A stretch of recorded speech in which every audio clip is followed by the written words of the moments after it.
여호수아가 이같이 그 온 땅 곧 산지와 온 네겝과 고센 온 땅과 평지와 아라바와 이스라엘 산지와 평지를 점령하였으니 곧 세일로 올라가는 한락산에서부터 헤르몬 산 아래 레바논 골짜기의 바알갓까지라. 그들의 왕들을 모두 잡아 쳐 죽였으며 여호수아가 그 모든 왕들과 싸운 지가 오랫동안이라. 기브온 주민 히위 족속 외에는 이스라엘 자손과 화친한 성읍이 하나도 없고 이스라엘 자손이 싸워서 다 점령하였으니 그들의 마음이 완악하여 이스라엘을 대적하여 싸우러 온 것은 여호와께서 그리하게 하신 것이라. 그들을 진멸하여 바치게 하여 은혜를 입지 못하게 하시고 여호와께서 모세에게 명령하신 대로 그들을 멸하려 하심이었더라. 그때 여호수아가 가서 산지와 헤브론과 드빌과 아납과 유다와 온 산지와 이스라엘의 온 산지에서 아낙 사람들을 멸절하고 그가 또 그들의 성읍들을 진멸하여 바쳤으므로 이스라엘 자손의 땅에는 아낙 사람들이 하나도 남지 아니하였고 가사와 가드와 아스도셋만 남았더라. 이와 같이 여호수아가 여호와께서 모세에게 말씀하신 대로 그 온 땅을 점령하여 이스라엘 지파의 구분에 따라 기업으로 주매 그 땅에 전쟁이 그쳤더라.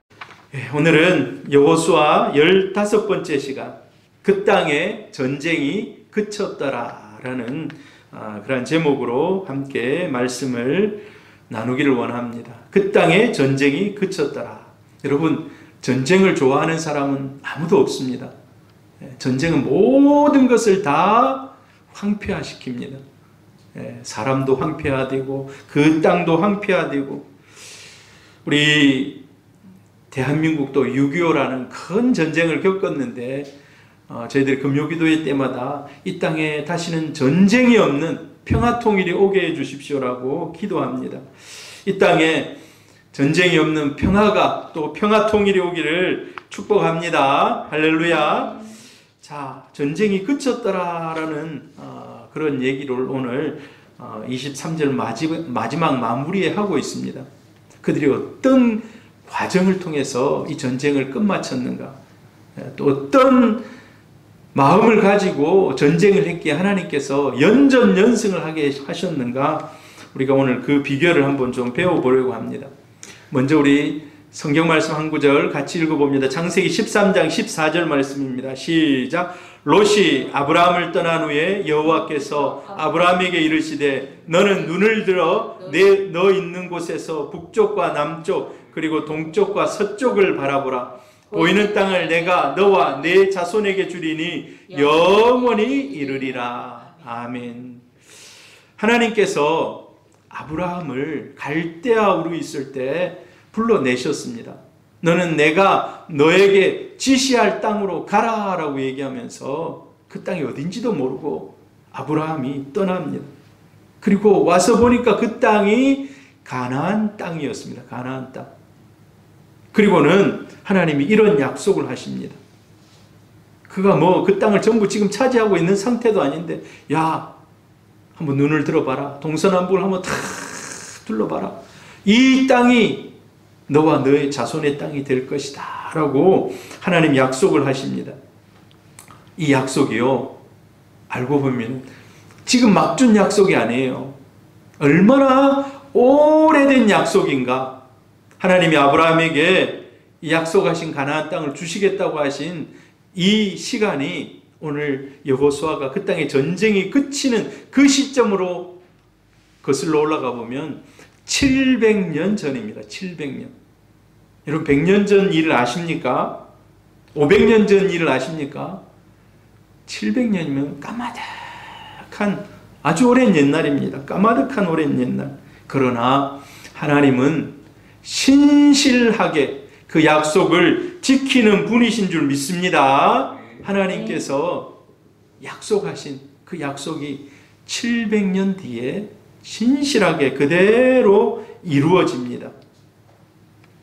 가나안 전쟁을 통해서 여호수아, 여러분, 그래서 여호수아는 정말 대단한 인물입니다.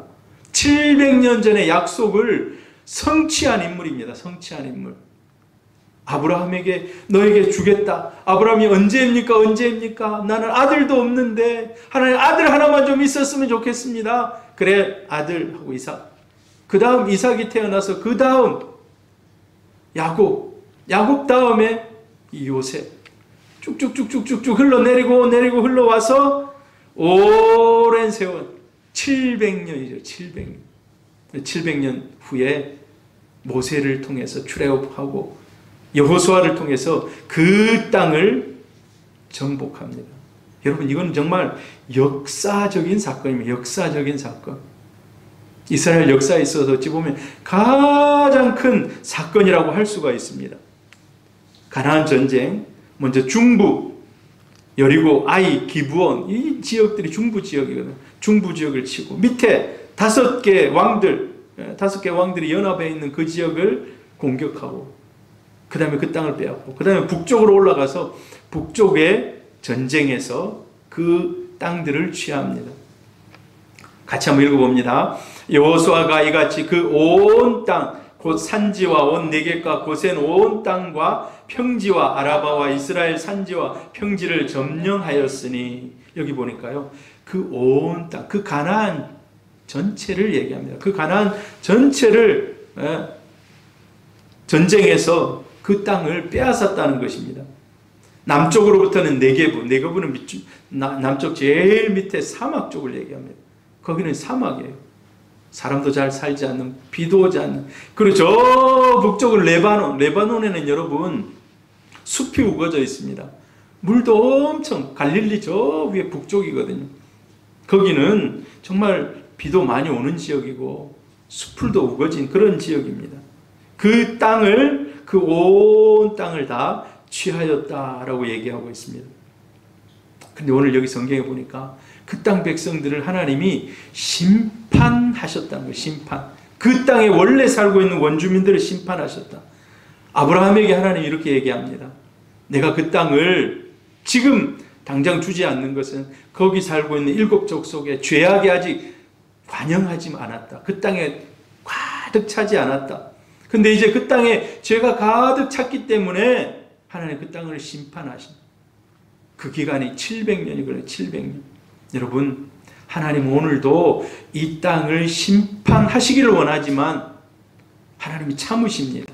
왜? 구원받을 사람을 한 사람이라도 더 구원하시기 위해서 하나님 참으시는 줄로 믿습니다. 그래서 우리가 열심히 예수 안 믿는 사람들을 전도해야 되는 거예요. 하나님은 가나안 족속들에게 긍휼을 베푸시는 것을 멈추셨습니다. 700년 동안 참아오시다가 멈추신 것입니다. 그리고 이제 공의로 그 땅을 심판하셨습니다. 이스라엘 백성을 통해서 여호수아 군대를 통해서 그 땅을 심판하신 것입니다. 이스라엘과 가나안 거민의 차이점이 뭘까요? 하나님의 은혜가 있는가 없는가의 차이입니다.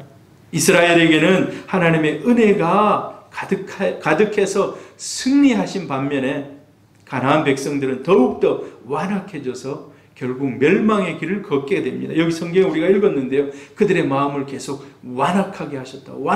계속 완악하게 됐다는 거예요. 그 결과 그 땅이 심판받았다는 것입니다. 여러분, 우리 마음이 마찬가지입니다. 계속해서 우리 마음이 완악해지면 안 돼요. 완악해지려고 할 때 여러분 계속해서 회개함으로 우리 마음을 바칠 기경할 수 있기를 바랍니다. 우리 마음이 계속 세파에 시달리면서 은혜로부터 멀어지면 안 돼요. 계속해서 은혜로부터 멀어지면 계속 죄와 가까이 하고 정결하지 못하고 부정하게 돼요. 하나님이 그 사람들을 심판하신다는 것입니다. 우리 사랑하는 성도님들 다 마음이 온유함으로 겸손함으로 주님 앞에 쓰임받는 그런 우리 성도님들 되기를 바랍니다. 할렐루야. 완악한 마음을 갈아엎어야 돼. 갈아엎어. 오늘 이 가나안 백성들은 그 마음이 계속해서 완악해졌다는 겁니다.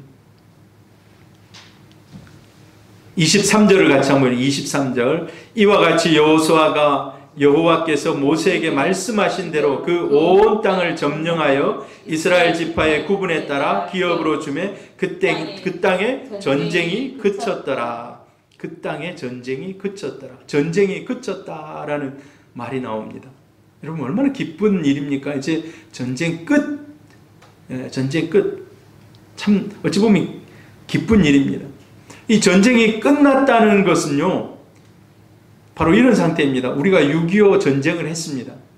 그리고는 38선을 딱 그어놓고 이제 그만 싸웁시다 했던 것처럼 남쪽은 자유대한이 차지하고 북쪽은 저 북한 정부가 이렇게 차지하고 마치 지금 전쟁이 그쳤단 말이 와 완전히 그 땅을 전부 다 막 점령하고 전부 다 차지했다는 게 아니에요. 지난 시간에 얘기했잖아요. 1단계, 가나안 정복 1단계, 2단계, 3단계가 있었다고. 1단계를 끝낸 거예요. 1단계. 그 땅의 주요 거점들을 다 차지했다는 거예요. 2단계는 땅을 나누는 겁니다. 3단계는 땅을 족속들, 지파들이 가서 차지하고 거기 있는 모든 이방 백성들을 다 몰아내고 이제 잔당들과 싸워서 그 백성들까지도 진멸하는 게 3단계. 이 3단계까지 완전히 맞춰야 진짜 전쟁이 끝난 겁니다. 그때가 언제인가? 계속 2단계, 3단계 계속해서 싸워요. 나중에 이 다윗 때, 솔로몬 때 드디어 그 땅에 이제 솔로몬 때 전쟁이 없는, 어찌 보면 솔로몬 때 그 땅을 완전히 차지한 그런 상태라고 할 수가 있습니다. 자, 이스라엘은 여러 날의 전투 끝에 온 땅을 차지하고 이제 전쟁이 없는, 이제 더 이상 안 싸워도 되는 그런 평화로운 날들이 이제 이어졌다는 것입니다. 자, 이게 대세를 잡았다는 거예요. 대세를. 자, 이제부터는 각 지파가 그 지역에 가서 그 땅을 차지하고 그 땅에 있는 사람들을 몰아내는 이 일을 이제 시작해야 되는 것입니다.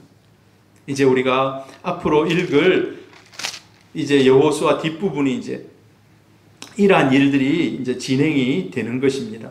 자, 여러분, 그 땅의 전쟁이 그쳤더라. 이 말은요, 이스라엘이 성공적으로 그 땅을 정복했다라는 말입니다. 완전 다 정복한 건 아니지만 주요 거점을 이제 다 하고 이제 어떤 작은 무리들 이런 정도는 제압할 수 있는 이런 정도의 힘을 가지고 그 땅을 정복했다는 것입니다.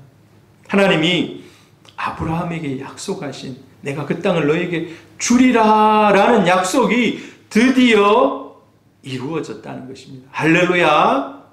하나님이 약속하시고 그 약속을 변치 않게 기억하시고 이루시는 분이십니다. 여러분, 제가 늘 이 가나안 전쟁이나 이 성경을 얘기하면서 중요한 것은 이 현실보다도 더 중요한 게 이 약속이라고 그랬습니다. 약속. 그 약속이 언제 이루어질지는 모르지만 여러분, 약속을 붙잡으시기를 바랍니다. 하나님으로부터 온 여러분의 마음속에 있는 레마의 약속이 있기를 축복합니다. 아멘. 그 약속이 언젠가는 하나님이 이루신다는 것입니다.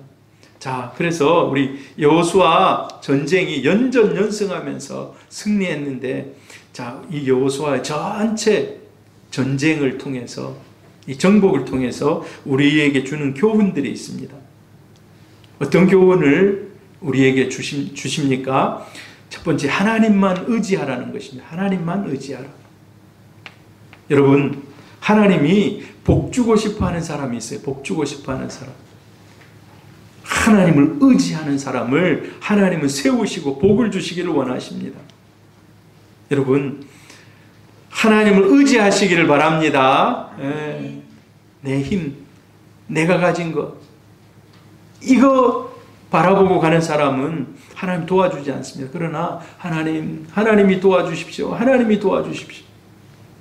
저는 평소에 우리 시골의 어머니 아버지 예수 믿어야 됩니다. 예수 믿어야 됩니다. 하나님, 어느 때 예수 믿겠습니까?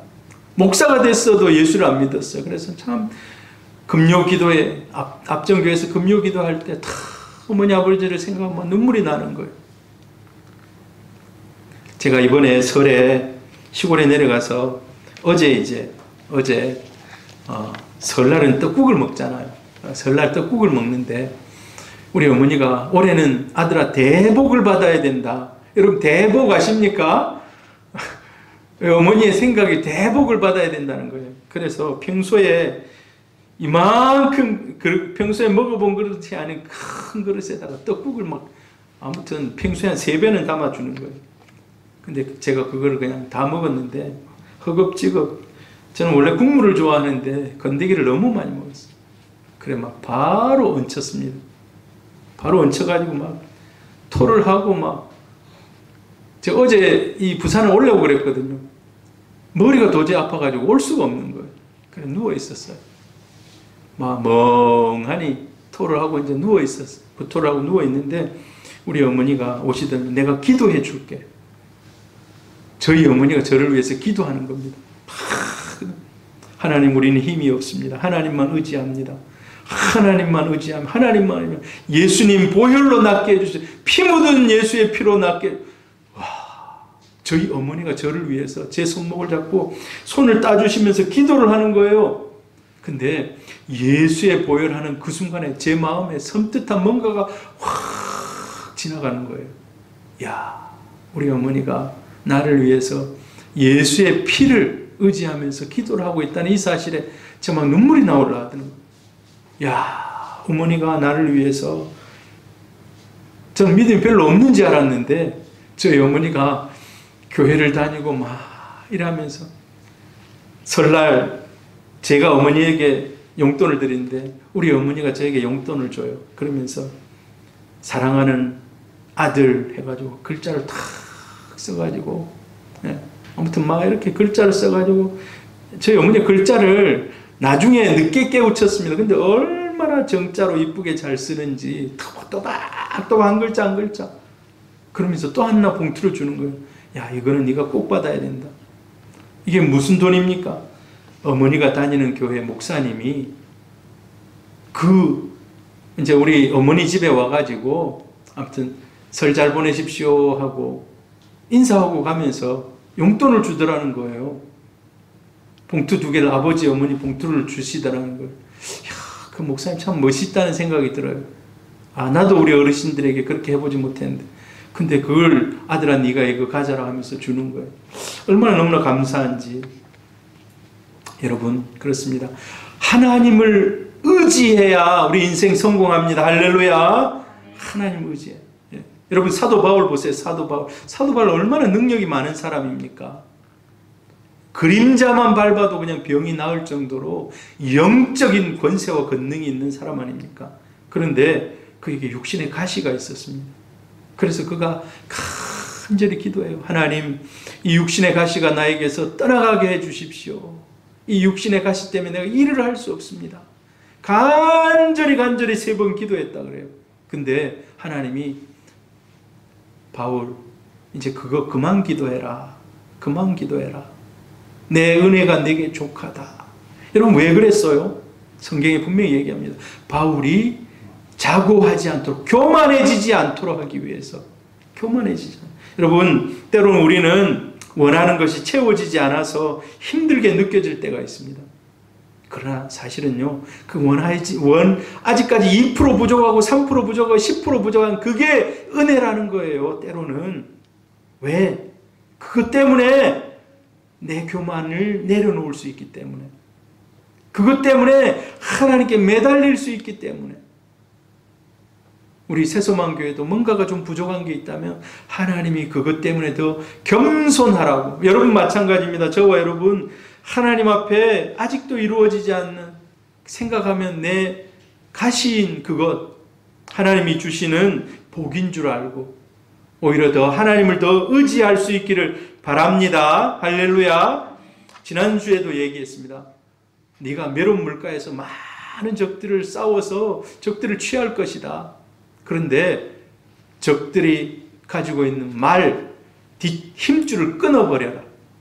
힘줄을 끊으라는 거예요. 야, 이거는 정말 전리품. 요즘 같은 탱크 한 대가 그냥, 이번에 우리나라 KF 가가지고, 이집트 가가지고 다시 수출이 성사됐다고 막 크게 대문자 그만하게 나오던데, 그런 거거든요.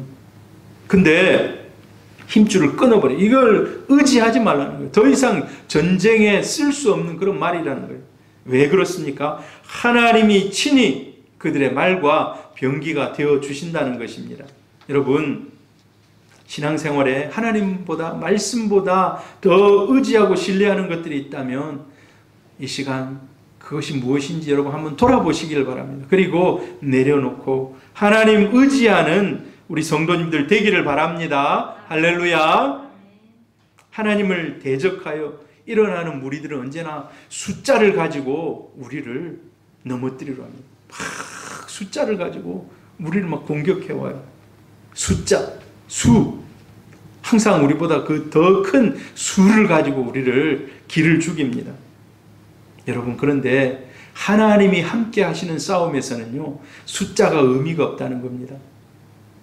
하나님은 소수를 통해서도, 작은 것을 통해서도 큰 그것들을 물리치는 것을 성경에 얼마든지 얘기하고 있습니다. 여러분, 이 그림은 무엇을 얘기하고 있는 것 같습니까? 기드온의 300용사를 얘기하고 있습니다. 기드온 300용사. 수없이 많은 적군들, 여러분 13만 5천 명이 그냥 미디안 군사가 쳐들어왔어요. 그러면 13만 5천 명 데리고 나가서 싸워도 이게 얼마나 많은 사람들이 죽을 판인데, 하나님은 온 사람들 다 돌려보내라는 거예요. 온 사람들 다 돌려보내라. 나중에 딱 300명 남겨놓습니다. 300명 남겨놓고 나가서 싸우라는 거예요. 하나님 이렇게 말씀합니다. 같이 한번 읽어봅니다. 여호와께서 기드온에게 이르시되 너를 따르는 백성이 너무 많은즉 내가 그들의 손에 미디안 사람을 넘겨주지 아니하리니 이는 이스라엘이 나를 거슬러 스스로 자랑하기를 내 손이 나를 구원하였다 할까 함이니라. 하나님은요, 숫자 별로 중요하게 생각하지 않아요. 왜? 하나님은 모든 것 되시기 때문입니다. 할렐루야. 하나님은 모든 것 되시기 때문에 숫자와는 상관이 없어요. 다 돌려보내라. 300명이면 족하다는 거예요. 여러분, 제가 우리 교회 목표 중에 614 300 비전, 614 300 비전, 저 300이 기드온의 300용사입니다. 여러분, 우리 새소망 교회가 이런 세상을 이기는 우리 300용사, 성령 충만한 300명의 성도들이 함께 사역하는 그런 교회가 속히 될 수 있기를 바랍니다. 하나님이 또 은혜 주시면 더 큰 교회로 나아갈 수도 있는 것입니다. 할렐루야. 요나단이라는 사울의 아들이 있습니다. 그가 나가서 싸울 때, 블레셋과 싸울 때 이런 고백을 합니다. 여러분 한번 보시길 바랍니다. 같이 한번 읽어볼까요? 사무엘상 14장 6절 시작. 요나단이 자기의 무기를 든 소년에게 이르되 우리가 이 할례 받지 않는 자에게로 건너가자. 여호와께서 우리를 위하여 일하실까 하노라. 여호와의 구원은 사람이 많고 적음에 달리지 아니하였느니라. 요나단이요, 굉장히 믿음이 정말 충만한 사람이었습니다. 다윗과 요나단 짝 아닙니까? 다윗 못지않는 믿음을 그가 가지고 있었습니다. 여러분, 자기 아버지가 왕이면 그 아들이 왕 되고 싶지 않겠습니까? 그런데 생각해 보니까 다윗이 왕으로 서는 게 자기가 왕 되는 것보다 훨씬 이 나라가 하나님 나라에 가까워지는 거예요. 그걸 깨닫고 왕의 자리를 연연하지 않습니다. 다윗, 네가 왕 되는 것이 하나님의 뜻이다. 그런 사람의 고백입니다. 여호와의 구원은 사람이 많고 적음에 달리지 아니하였느니라. 할렐루야. 여호수아가 온 이스라엘과 메론 물가에서 전쟁할 때, 여러분 한번 생각해 보세요. 수없이 많은 무리들하고 전쟁하는 거 아닙니까? 성공적으로 이 싸움을 이길 수 있었던 것은 바로 믿음이면, 어떤 믿음입니까? 하나님이 신실하게 나와 함께 하신다. 여러분, 이 시간에도 신실하신 우리 주님께서 저와 여러분과 우리 새소망교회 성도님들과 함께 하는 줄 믿습니다. 그래서 우리가 그 주님 붙잡고 나가는 것입니다. 우리 여호수아 전쟁을 통해서 얻는 교훈 두 번째로는요, 철저한 순종입니다. 철저한 순종. 하나님이 함께하는 전쟁 가운데 하나님이 싸우십니다. 하나님이 싸워요. 하나님이 싸우는데 하나님이 직접 막 천사를 대동하고 막 짠하고 나타나가지고 싸우는 것이 아니라 사람을 보내신다는 거예요. 사람을. 구별된 사람을. 그래서 그 구별된 사람이 그 자리에 나가서 순종할 때 하나님의 능력이 나타난다는 것입니다. 그래서 우리는 전투력이 아니고 순종, 신뢰, 하나님을 믿고 신뢰하고 그 자리에 가는 것입니다. 그 자리에 가면 하나님이 이길 힘도 주시고 싸워주시기도 하시고 때로는 태양을 멈추게도 하시고 우박을 사람이 맞아 한 방에 맞으면 막 죽을 만큼의 그런 우박도 막 내려주시는 것입니다. 같이 한번 23절 읽어봅니다. 이와 같이 여호수아가 여호와께서 모세에게 말씀하신 대로 그 온 땅을 점령하여 모세에게 말씀하신 대로 그대로 행했다는 것입니다. 그런데 성경 여호수아를 읽어보면요, 계속해서 순종하여 여호수아가 순종하여 그 말이 계속해서 나오고 있습니다. 계속해서 나오고 있어요. 여러분, 우리 입장에서는 힘들고 어려운 뭐 그런 것들이 있죠. 그러나 하나님이 함께 하신다면 필요한 것은 숫자가 아닙니다. 상황이 아닙니다. 순종입니다. 순종. 순종. 즉각적인 순종. 즉각적인. 여러분, 여호수아가 자 요단강을 건너라 할 때 새벽에 일찍 일어나서 점호를 하고 일찍부터 순종합니다. 자, 너희들은 연합군들이 있는데 기브온으로 올라가라 했을 때 기브온 전쟁하러 가는데 그 말씀 듣고 바로 그냥 그 산이 굉장히 높은 산이라고 얘기했잖아요. 그 높은 산을 올라가는 겁니다. 계속해서 순종. 이 여호수아는 모세 밑에서 40년 동안 모세를 수종 들면서 그가 배운 것 하나는 순종입니다. 순종. 모세가 말해도 순종하고 이제 자기가 지도자가 됐을 때 하나님의 말씀에 하나님의 명령에 그대로 순종합니다. 여러분 사랑하는 성도님들, 주님의 말씀 앞에 순종하는 우리 성도님들 될 수 있기를 바랍니다. 우리 자녀들 부모님 말씀에 순종하기를 바랍니다. 여러분 우리 사랑하는 성도님들, 제가 성경에 말하지 않는 성경을 막 거스리는 그런 것이 아니라면 여러분도 담임 목사의 말에 순종할 수 있기를 바랍니다.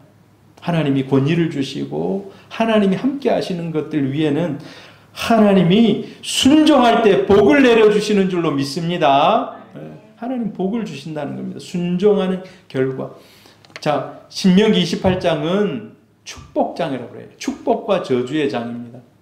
축복과 저주의 장이 신명기 28장인데 같이 한번 1절 한번 읽어봅니다. 시작. 내가 내 하나님 여호와의 말씀을 삼가 듣고 내가 오늘 내게 명령하는 그 모든 명령을 지켜 행하면 내 하나님 여호와께서 너를 세계 모든 민족 위에 뛰어나게 하실 것이라.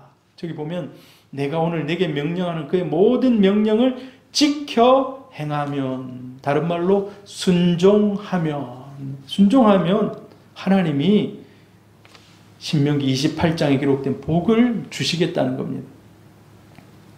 여러분, 하나님의 말씀 앞에 순종할 수 있기를 바랍니다. 하나님의 말씀을 듣고 행하느냐 그렇지 않느냐에 따라 복과 저주로 나누어진다는 것입니다. 여러분 한번 우리 자신을 한번 돌아보시기를 바랍니다. 아, 내가 정말 하는 일들마다 왜 이렇지? 좀 잘 안 풀리지? 할 때 내가 하나님의 말씀대로 살아가고 있는지, 하나님의 말씀에 순종하고 있는지 우리 자신을 한번 돌아볼 수 있기를 바랍니다. 우리는 때때로 중간 하프타임을 가져야 돼요. 지난번에 우리 여호수아를 설교할 때 하프타임에 대해서 얘기했습니다. 우리는 늘 달려가다가는요, 잘못되면 돌이킬 수 없는 방향으로 끝까지 달려갈 수가 있습니다. 그래서 하나님은 중간중간마다 하프타임을 두십니다. 그때 우리 자신을 돌아보면서 다시 한번 우리를 돌이킬 수 있는 그런 중간 시간을 갖습니다. 그때 우리가 여러분 순종하는 자리로 다시 돌아올 수 있기를 바랍니다. 요한계시록 1장 3절 말씀 같이 한번 읽어봅니다. 이 예언의 말씀을 읽는 자와 듣는 자와 그 가운데 기록한 것을 지키는 자는 복이 있나니 때가 가까움이라. 말씀, 예언이 하나님의 말씀입니다. 하나님의 말씀을 읽는 자, 읽어야 돼요.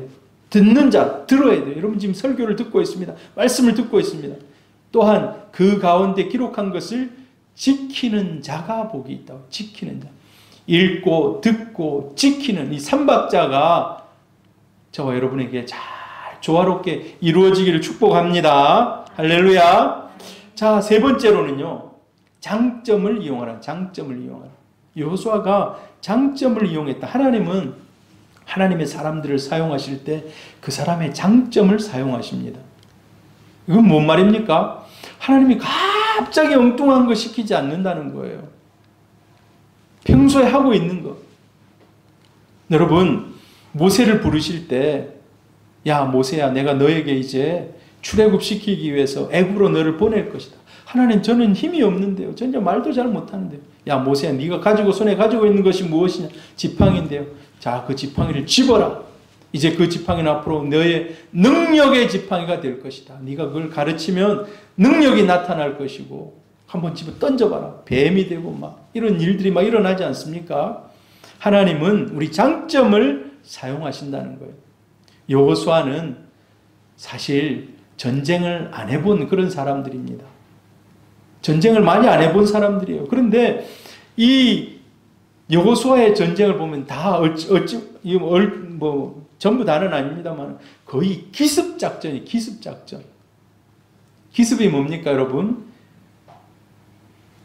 다른 편이 이 정규군이 딱 준비하기 전에 미리 가가지고 치는 거예요. 미리 가가지고. 비정규군으로 미리 가가지고 치는 일. 여호수아는 그런 작전을 계속해서 씁니다. 보니까 성경을 이렇게 쭉 읽어보면. 근데 기습작전을 이용한 이유가 있습니다. 기습작전은요, 사실은 잘 훈련된 사람들이 할 수 있는 훈련이에요. 딱 정예분사 몇 명이 가가지고 촥 기습하고 막 뒤로 빠지는 이런 작전들이거든요. 근데 여호수아가 그런 작전을 썼다는 겁니다. 뭔가 좀 말이 안 맞아요. 뭔가 말이 안 맞아. 왜 그래요? 뭔가 말이 안 맞는 이런 작전인데 이 사람들은 지금 전쟁을 안 해본 사람들이에요. 안 해본 사람들인데. 그런데 사실 전쟁은 안 해봤습니다만은 그러나 중요한 것은 이 이스라엘 백성들은 믿음으로 마음이 하나 되었다는 겁니다. 할렐루야. 믿음으로 마음이 하나 되었고 하나님이 힘 주셔서 나가서 싸웠다는 것입니다. 하나님 말씀이 떨어지니까 전에 전쟁 안 해봤지만 기습으로 나가가지고 하나님이 대신 막 싸워주시고 싸워서 막 이기는 거예요. 여러분, 이 여호수아의 전쟁을 쫙 살피면서 마음이 하나 된다는 것이 그만큼 중요하구나. 마음이 하나 된. 여리고 작전을 돌 때 여러분 말을 하지 않았거든요. 그냥 돌았습니다. 그냥 무작정 돌았어요. 왜? 마음이 나누어지지 않게 하기 위해서. 마음이 나누어지지 않기 위해서 그냥 돌았다는 거예요. 한 마음을 깨지 않기 위해서. 여러분 교회도 마찬가지입니다. 교회가 부흥하고 성장하기 위해서는요. 마음이 하나 돼야 돼요. 그래서 바울이 굉장히 많이 교회들에게 권면하면서 한 마음 한 뜻 한 입이 되라라고 얘기해요. 바울 서신을 읽어보면 한 마음 한 뜻 한 입이 되라라고 얘기합니다. 여러분 우리가 비전에 하나 될 수 있기를 바랍니다. 그리고 목표 또 하나의 말씀 앞에서 여러분 하나 될 수 있기를 바랍니다. 할렐루야. 여러분 하나님은 갑자기 엉뚱한 것을 사용하는 것이 아니에요. 이 그림은 여러분 무엇을 얘기하는지 우리가 너무 잘 압니다. 다윗과 골리앗. 다윗이 물맷돌을 탁 던져가지고 그 물맷돌이 미사일처럼 날아가가지고 모르겠어요. 마하의 속력으로 팍 박혔는지 모르겠어요. 그러니까 이 골리앗이 퍽 하고 쓰러집니다. 근데 여러분 이 다윗이 평소에 이거 물맷돌 던지는 연습했겠습니까? 안 했겠습니까? 평소에 늘 연습하는 거예요, 이거. 자기 양떼를 지킬 때 막내잖아요. 그 형들이 전쟁터에 나오니까 자기가 늘 가서 양을 지키는 거예요. 양떼 소도 있었는지 모르겠지만 아무튼 그런 짐승을 지키는 거예요. 그때 이걸 늘 연습해서 쫓아내고 했던 거예요. 그거를 하나님 사용하신다는 겁니다. 사도 바울 굉장히 유명한 그런 이방인의 사도 아닙니까? 근데 하나님은요 12명을 예수의 12제자를 열심히 훈련시킵니다. 3년 넘는 기간 동안. 근데 이방인 선교는 정작 누구에게 맡깁니까? 바울이라는 사람을 새로 스카우트해가지고 맡겨요. 왜 그렇습니까? 바울이라는 사람이 히브리 문화, 헬라 문화에 능통해 있었다는 겁니다. 그래서 그 사람을 하나님이 픽업한 겁니다. 하나님 나라를 위해서 바울이라는 인물을 픽업하셔서 평생 그를 통해서 복음의 진리가 이방 땅에 흘러가도록, 그리고 성경의 13권을 기록하도록 하셨다는 것입니다. 그래서 하나님은 준비된 사람을 하나님의 때에 사용하십니다. 우리 젊은 청년들, 우리 다음 세대들, 저와 여러분이 준비되어 있다면 하나님이 때가 되면 사용하십니다. 할렐루야. 귀하게 쓰임받는 우리 자녀들, 성도님들 되기를 축복합니다. 자, 우리 네 번째, 여호수아 전쟁을 통해 얻는 교훈, 마지막 네 번째로는 믿음으로 인내하라는 것입니다. 믿음으로 인내하라. 믿음으로 인내하라.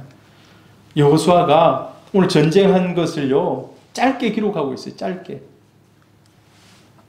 여기 차지했더라. 여기 차지했더라. 여기 차지했더라. 남쪽부터 북쪽 쫙 차지했더라. 끝. 전쟁이 그쳤더라. 이렇게 얘기해요. 18절 보면은 어떻게 얘기하고 있습니까? 여호수아가 그 모든 왕들과 싸운 지가 오랫동안이라. 그런데 여기 보니까 서술은 짧게 해놨습니다만은 시간은 오랜 기간이라 그래요. 오랜 동안. 아, 전쟁이 금방 끝난 것 같지만 사실 금방 끝나지 않고 오랜 기간, 살펴보면 7년이에요. 7년이라는 기간 동안 전쟁했다는 거예요. 여러분, 남자들이 제일 지겨워하는 시간이 무슨 시간인지 압니까? 군대 갔다 온 시간을 남자들이 제일 인생에서 그 시간은 좀 없었으면 좋겠다. 군대 가기 싫어하고, 사실 이제 군대 갔다 오면 제일 자랑스러워. 야, 나는 군대 갔다 왔다. 뭐 어디 내놔도 꿀리지 않는다. 이런 마음을 갖습니다. 그러나 갔다 오기 전까지, 아니면 그 가 있는 시간, 2년 허송세월하고 있다. 뭐 저보다 나이 많은 사람들은 3년, 지금은 이제 우리 정요셉 같은 경우는 1년 7개월인가? 맞습니까? 1년 7개월인가 이렇게 했는데, 남자들은 그 별로 얘기하는데, 자, 여러분, 근데 보세요. 7년 동안 전쟁했어요. 7년 동안. 대한민국 6.25 전쟁을 3년 했습니다. 3년. 그런데 그거보다도 더 긴 기간 동안 전쟁했다는 거예요. 짧게 기록되어 있는 것 같지만 이 전쟁이 오랜 기간이었다라는 것입니다. 자, 이 7년 동안 인내의 시간이었다는, 인내의 시간. 하나님의 말씀이 우리 안에 없을 때는요, 여러분, 보이는 것은 숫자와 환경입니다. 숫자. 세상은 숫자로 우리보다 더 많은 돈, 더 많은 데이터, 더 많은 어떤 무언가, 아파트 평수도 높고 막 이런 것들로 우리의 길을 죽여요. 눈에 보이는 것으로 인해서 우리를 당황하게 합니다. 그러나 하나님의 말씀이 우리 안에 있을 때 우리는 그것보다 더 중요한 것이 약속입니다. 약속. 하나님의 약속. 여러분, 뭐가 중요하다고요? 하나님의 약속. 지금은 눈에 안 보인다 할지라도 하나님의 약속. 그 약속이 있으면 700년 후에라도 이루어진다니까요. 하나님은 약속을 통해 우리를 이루어 가십니다. 여러분, 7년 긴 기간입니다. 한 발 한 발 나서는 게 어렵고 힘든 순간이지만 인내하는 거예요. 인내. 그리고 그 7년 동안 하나님이 신실하게 동행하시고 지키시고 싸워주신 줄 믿습니다. 그 결과 승리하는 거예요. 같이 한번 읽어볼까요? 여호수아 전쟁을 통해 얻는 교훈. 하나님만 의지하라. 철저하게 순종하라. 장점을 이용하라. 여러분, 우리 장점을 개발해야 돼요. 우리 학생들이 열심히 공부하셔서, 열심히 달란트를 따라서 일하시고 배우시고 하시기를 바랍니다. 또 믿음으로 인내해야 돼요. 순식간에 이루어지지 않아요. 이 700년이 걸린 거예요. 700년. 그 땅을 차지하는 데 있어서. 여호수아도 그 땅을 다 정복하는 데 7년이라는 시간이 걸려요. 7년. 여러분, 인내할 수 있기를 바랍니다. 우리 614-300 하나님이 내일 이루어지면 얼마나 좋겠습니까? 그러나 우리의 기도가 필요하고 우리 인내가 필요하고, 그러나 우리는 믿음으로 약속 붙잡고 나아갈 때 하나님의 때에 이루어 주실 줄 믿습니다. 이렇게 여호수아의 전쟁이 마무리됩니다. 여호수아의 전쟁이 그쳤더라 라고 얘기해요. 자, 그런데 여기서 하나 더 짚고 넘어가야 할 그런 기록이 나와 있어요. 하나의 돌뿌리가 나오면 돌뿌리. 여러분 돌뿌리에 걸려서 넘어져 보신 적 있습니까? 돌뿌리에 걸려서. 저 어렸을 때 몇 번 넘어져 봤어요. 요즘은 뭐 돌뿌리에 걸려서 잘 안 넘어집니다만 어렸을 때 막 천방지축 뛰어다닐 때 돌에도 막 부딪혀갖고 넘어지고 막 이렇게 많이 해봤어요. 자, 그 돌뿌리, 이스라엘이 돌뿌리에 넘어지는 그런 장면을 오늘 기록하고 있습니다. 여호수아 11장 22절 같이 한번 읽어봅니다. 시작. 이스라엘 자손의 땅에는 아낙 사람들이 하나도 남지 아니하였고 가사와 가드와 아수도데만 남았더라. 그 땅을 다 전쟁을 해서 정복했는데 가사라는 이 세 가지가 나와요. 가사, 가드, 아수도 이 세 개의 돌뿌리가 나와요. 그냥 평지를 딱 평탄하게 다 닦아버리고 그냥 뭐라 그럴까요? 완전히 아스팔트 쫙 깔아버리면 좋았는데 아스팔트를 깔다가 중간에 그냥 한 그루를 비워놨다는 거예요. 그런데 텅하게 세 개를 비워놨어요. 가사, 가드, 아수돗이라는 이런 땅을. 가사라는 돌뿌리가 남았다는 거예요. 자, 가사가 어디일까요? 자, 이쪽에 먼저 그림을 보시면 여호수아가 전투에서 얻은 땅입니다. 자, 그런데 저 중부 지역 지중해 쪽에 보면 가사라는, 자, 블레셋 5개 도시가 있어요. 블레셋 5개 도시. 아스돗, 아스글론, 가사, 시글락, 가드. 이 도시가 블레셋의 5도시입니다. 자, 그런데 보니까 이 5도시, 그 중에서도 아직 다른 것들은 발달하기 전이었는데 이 3개의 큰 도시를 점령하는데 좀 미진했다는 거예요. 그 중에서도 첫 번째 나온 도시가 가사라는 도시예요. 가사. 그런데 이 가사라는 지명이 언제 등장하는가? 여러분 언제 등장하겠습니까? 이 중요한 도시가 나중에 등장을 해요. 같이 읽어봅니다. 시작. 삼손이 가사에 가서 거기서 한 기생을 보고 그에게로 들어갔더니 이후에 삼손이 소래 골짜기에 들릴라라 이름하는 여인을 사랑하며. 삼손이 가사에 갔어요. 가사에 가서 그 소래 골짜기 지역을 돌아다니다가 이쁜 여자를 하나 탁 발견했어요. 그 여인의 이름이 뭐라고요? 들릴라. 삼손과 들릴라. 야, 들릴라가 아마 미모가 좋았던 그런 여인인 것 같아요. 자, 이 땅이 나중에 블레셋 땅이 돼. 블레셋. 삼손이라는 그런 유명한, 아마 성경에서 제일 힘센 사람을 찾자면 이 삼손일 것입니다. 가장 힘센 사람이 삼손일 거예요. 근데 삼손이 어떻게 됩니까? 성경 기록에 보면요, 사자하고 싸워가지고 사자가 그냥 턱뼈를 날려버려요. 아가리를 팍 부셔버려요. 낙이 턱뼈 하나 가지고 막 블레셋 사람 1000명을 막 죽여버려요. 성문 문짝을 뜯어가지고 그냥 40km를 달려가요. 피곤하지 않게. 밤새 40km를. 그 정도로 천하장사예요. 역사상 제일 힘이 센 사람이에요. 역사상. 근데 그 사람이 어떻게 됩니까? 이 가사에 가가지고 돌아다니다가 탁 들릴라. 하나님이 너는 태어나면서부터 나실인이다라고 딱 구별해 줬는데 나중에 머리를 자르지 말아야 했는데 머리를 탁 자르고 나니까 아무 힘도 없어져 버려요. 나중에 어떻게 돼요?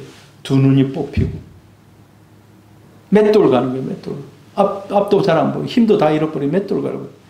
나중에는 그 신전을 막 무너뜨리는 이런 역할을 하고 마지막에 그 깔려서 자기도 죽습니다만은 하나님이 가장 강력하게 힘을 준 이 삼손이 이 가사라는 돌뿌리에 넘어진다는 겁니다.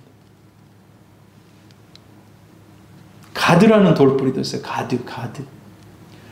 자, 이 가드는 어딘가? 가드는 요 중부 조금 안쪽이에요. 네. 지중해 쪽 조금 안쪽인데, 자, 여기도 블레셋 사람들이 나중에 땅을 차지해요. 자, 이 가드가 어느 지명이 나오는가? 뒤에 또 지명에 이 가드라는 지명이 나와요. 같이 한번 읽어봅니다. 블레셋 사람들의 진영에서 싸움을 도두는 자가 왔는데 그의 이름은 골리앗이요 가드 사람이라. 그의 키는 6규빗 한 뼘이요. 여러분, 골리앗의 키가요 2m 80이에요. 2m 80. 2m 80 한번 생각해 보세요. 키가.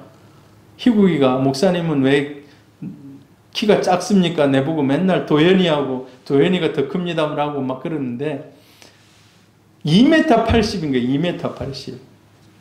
자, 근데 그 사람이 어디 사람인가? 어디서 나온 사람인가? 가드라는 가드라는 돌뿌리 속에서 시간이 흐르고 흘러서 그런 장수가 나왔다는, 골리앗 장수가 나왔다는. 나중에는 다윗에게 물맷돌에 맞아 죽습니다만, 물맷돌에 맞아 죽기 전에는요, 이 사람이 가는 전쟁마다 이스라엘이 쪽쪽 다 패하는 거예요. 그리고 나서 어떻게 합니까? 하나님을 욕합니다. 하나님을 비방합니다. 하나님을 모욕합니다. 그 도시가 바로 가드라는 도시였어요. 아스돗이라는 도시도 있어요. 아스돗은 어디인가? 아스돗은 저 좀 위쪽. 자, 이 아스돗이 성경에 어떤 때 등장하는가? 사무엘상 5장에 등장합니다. 같이 읽어봅니다. 시작. 블레셋 사람들이 하나님의 궤를 빼앗아 가지고 에벤에셀부터 아스돗에 이르니라. 블레셋 사람들이 하나님의 궤를 가지고 다곤의 신전에 들어가서 다곤 곁에 두었더니. 여러분, 다곤은요 물고기 신입니다. 물고기 신. 원래 블레셋 사람들이 해양 민족인데 이 땅으로 그 사람들도 배 타고 와가지고 거기를 점령한 그런 사람들인데, 이 사람들의 신이 물고기예요. 물고기. 그러니까 하나님의 궤를 빼앗아가지고, 하나님의 궤는 하나님을 상징합니다. 근데 그걸 빼앗아가지고 물고기 밑에 탁 내려놓는 거예요. 물고기 형상 쫙 만들어 놓은 밑에다가 딱 놔놓는 거예요. 그러니까 얼마나 수치입니까? 하나님 입장에서.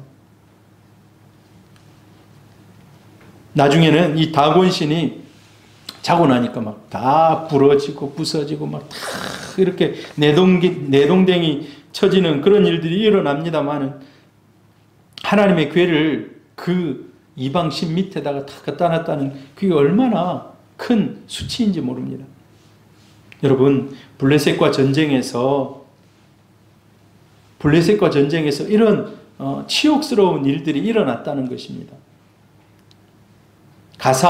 가드, 아스돗, 그 땅을 차지하지 못했기 때문에 그 땅을 그래서 여호수아가 조금만 힘을 내가지고, 야, 이번에는 해양 쪽이다, 바닷가 쪽이다, 바닷가 쪽도 우리가 완전히 다 점령해야 돼 해가지고 바닷가 쪽도 나가서 점령했다면 이런 일들이 없었을 텐데, 여호수아가 조금만 더 힘을 냈으면 좋았을 건데 하는 그런 아쉬움이 남는다는 겁니다.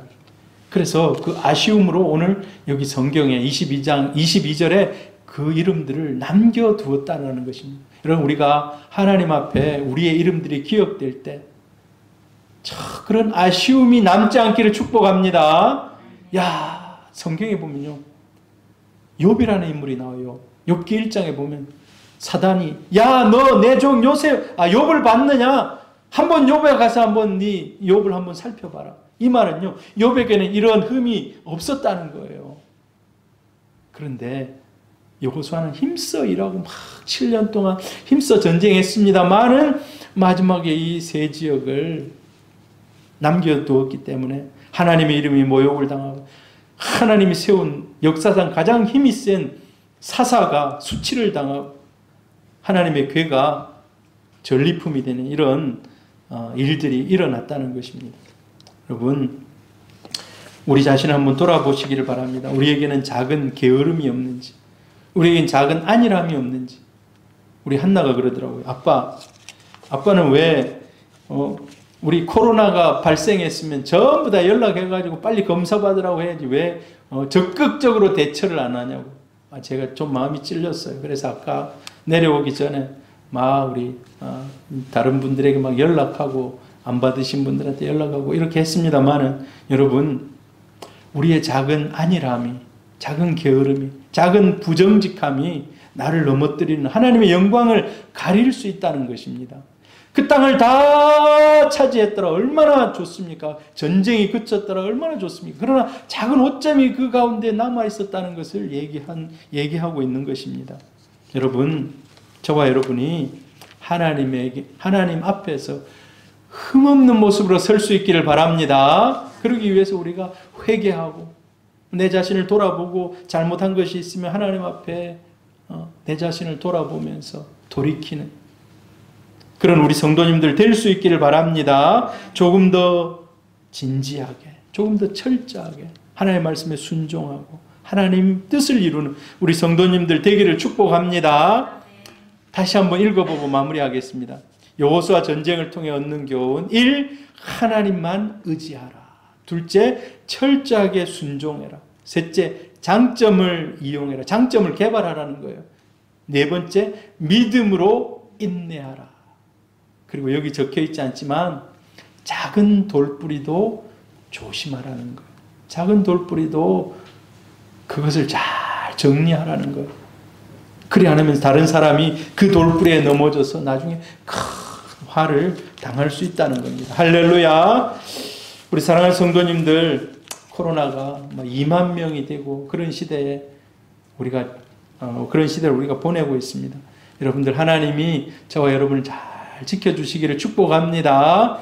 그리고 이런 어려운 때일수록 여러분 마스크 잘 쓰시고 또 꼭 필요한 곳이 아니면 가지 않기를 바랍니다. 우리 청년들 막 친구들 만나러 막 다니는데 박복자 집사님도 손자 때문에 이렇게 손자가 이제 먼저 그렇게 돼서 이렇게 됐는데 만나는 것도 좀 자제하시고 저와 여러분이 건강하게 잘 이 어려운 코로나 시기를 다 이겨낼 수 있기를 주의 이름으로 축복합니다. 할렐루야.